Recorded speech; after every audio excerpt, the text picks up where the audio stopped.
এই বুড়িটার একটা ব্যবস্থা করতে হবে। বাবু, মাইনে পেয়েছি, মাকে ডেকে মায়ের হাতে দিয়ে দাও। মা, তোমার ছেলে মাইনা পেয়েছে, নিয়ে যাও। হ্যাঁ যাই।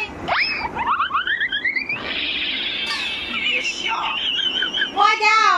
এত লেট করে কেউ আসে? আমি তো এইমাত্র আমার লকারে রেখে দিলাম। মা, গরম গরম ভাত পেয়েছি, খেয়ে যাও। হ্যাঁ যাই যাই। দাও।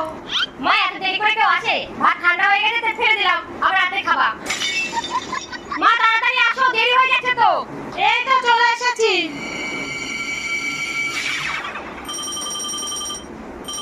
হ্যালো। এত লেট করলে হয়? ট্রেন মিস হয়ে যাবে।